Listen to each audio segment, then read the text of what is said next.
වාණිජ්‍ය අංශයේ බොහෝ ළමයි උසස් පෙළ වරක් කරාට පස්සේ බොහෝ දෙනෙක් හිතන දෙයක් තමයි දෙවෙනි වර තෙවන වර විභාගය කිරීමේ ප්‍රයෝජනයක් වැදගත්කමක් තියෙනවද කියලා.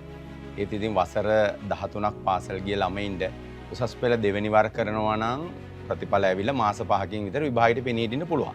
ඒතර ඒ දෙවෙනි පාරේ පෙනී ඉඳලා ළමයින්ට තීරණයක් ගන්න පුළුවන් පළවෙනි පාර ප්‍රතිඵල වලින් කරන්න ඕන දෙයක් කරනවද නැත්නම් දෙවෙනි පාරක් තියෙන ප්‍රතිඵල ලබාගෙන ඉදිරි ගමන හදා ගන්නවද කියලා. කොහොමත් අපිට ওই මාස 6 තුල ලොකු විප්ලවීය වෙනසක් කරන්න බැරි නිසා මම යෝජනා කරන්නේ ප්‍රමාණවත් ප්‍රතිඵල නැති හැම දරුවෙක්ම නැවත උසස් පෙළ හදාරන්න කියලා. විශේෂයෙන් ව්‍යාපාර අධ්‍යයනයේ විෂය ගත්තාම ව්‍යාපාර අධ්‍යයන විෂයට ඒ සමාර්ථයක් ගන්නවා කියන එක දෙවෙනි පාර හෝ තුන්වෙනි පාර කරන ළමයෙකුට ඉතාම පහසු වෙනවා. ඒකට හේතුව අපේ විෂයේ තියෙන මාතෘකා 18ක්.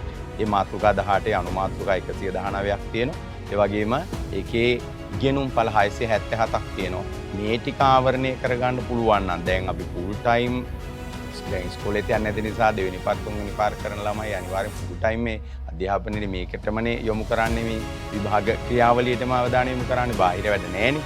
එතකොට මේ කියන ඉගෙනුම් පළ 677 ආවරණය කරගෙන විභාග ප්‍රශ්න පත්‍ර දෙකට හොඳින් සූදානම් වෙලා නියත වශයෙන්ම විශේෂ සමාර්ථයකට ඒ සමාර්ථයට යාමේ හැකියාව ලැබෙනවා. ඒතර ඔබට ජීවිතේ එක පැත්තකට විධිමත් මාර්ගයක් හදාගන්නත් අනිත් පැත්තට පසුතැවීමකින් තොරව ඉදිරි කටයුතු කරගෙන යන්නත් අවස්ථාව හැකියාව ලැබෙනවා. දෙවැනි වර හෝ තුන්වෙනි වර විභාගය කිරීමෙන් මම ඒක නිසා සියලු දරුවන්ට යෝජනා කරනවා නැවත වරක් විභාගයේ පෙනී සිට ඔබේ අනාගත ජයග්‍රහණය සාර්ථක කරගන්න.